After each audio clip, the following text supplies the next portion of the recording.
আসসালামু আলাইকুম প্রিয় শিক্ষার্থী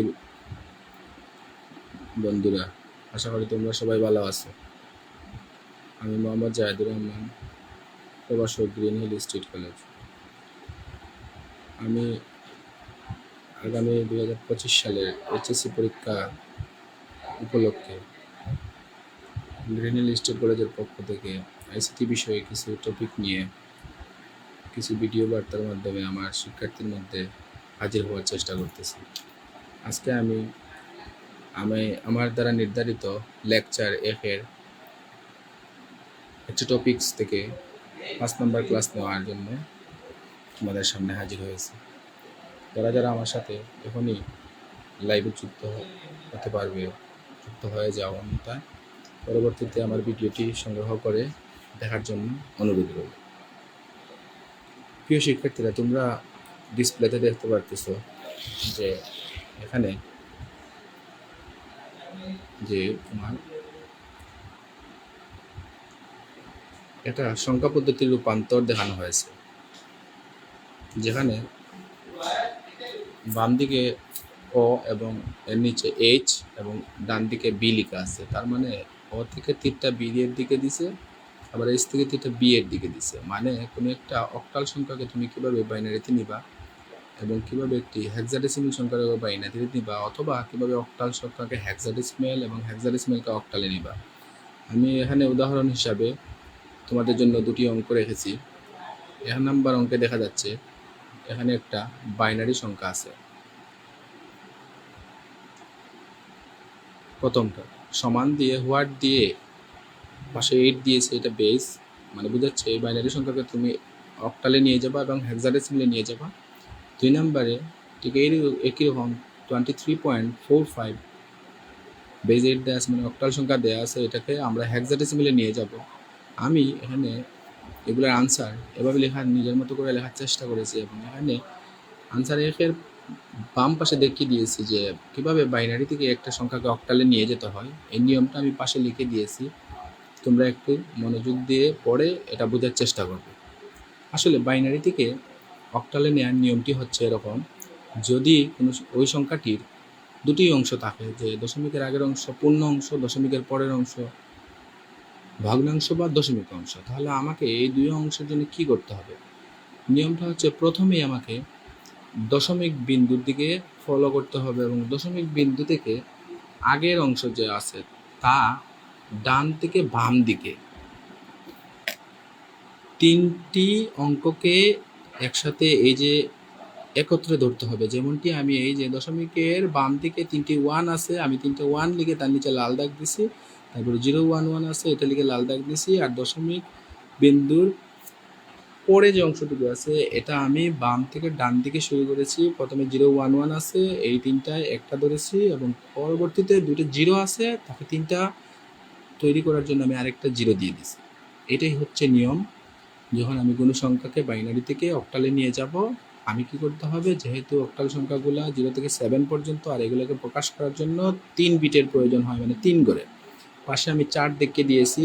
চার্টে আমি কি করেছি, একটা সংক্ষিপ্ত টেকনিকে কোনো বাইনারি সংখ্যার দশমিক মান কত হবে তা লেখার চেষ্টা করেছি। আমি 3টি ঘরের মধ্যে উপরের হেডিংয়ে লিখেছি 1 to 4 এবং নিচে ওই বাইনারিগুলোর সংখ্যাগুলো লিখেছি। যেখানে 3টে 1 ছিল, আমি এর নিচে 3টে 1 লিখেছি। 3টে 1-এর দশমিক মান হবে এরকম, যেহেতু উপরের 1-এর ঘরে 1 আছে, 2-এর ঘরে 1 আছে, 4-এর ঘরে 1 আছে, তার মানে উপরের 3টি সংখ্যাই লাগবে। 3টি সংখ্যা যোগ করলেই এই যে 111 যে আছে এর দশমিক মান বের হয়ে যাবে। তার মানে 4 2 6 আর 7, এই জন্য 111-এর নিচে আমি 7 লিখে দিছি। মানে 110 আছে, এটা মানে হচ্ছে 110, মানে 4-এর ঘরে 1 আছে, 2-এর ঘরে 1 আছে, মানে 4 আর 2 6 লিখে দিছি। দশমিকের পরে এখানে 3 কীভাবে হলো, এখানে 011 ছিল, 011 মানে এখানে 1-এর ঘরে 1 আছে, 2-এর ঘরে 1 আছে, মানে 2 আর 1 3, এই জন্য 3 লিখে দিয়েছে। 3টা 0 মানে 0, আমি ব্র্যাকেট দিয়ে বাইরে 8 বেস দেখিয়ে দিয়েছি, মানে এটি অক্টাল হয়ে গেছে।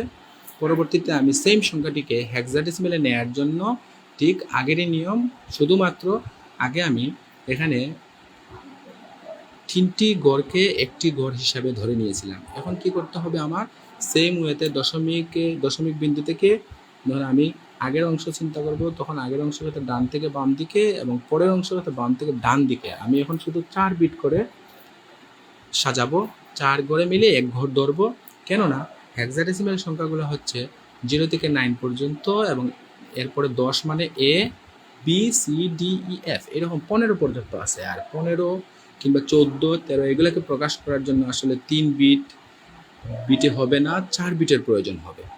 সেই জন্য আমি সাইটে এই যে আরেকটা বক্সে 1 2 4 8 বলে 4 ঘরের মান লিখেছি এবং তা থেকে আমি ওই যে উপরে যে সংখ্যাগুলো দশমিক থেকে দেখো, দশমিকের এই যে দ্বিতীয় যে অংশটুকু, এখানে বাম দিকে 3টে 1 0 ছিল, এটা মিলে 4টা ধরেছি, আর এরপরে 2টা 1 আছে, কিন্তু 4টা তৈরি করার জন্য আমি আর 2টা শূন্য দিয়ে 4টা তৈরি করছি।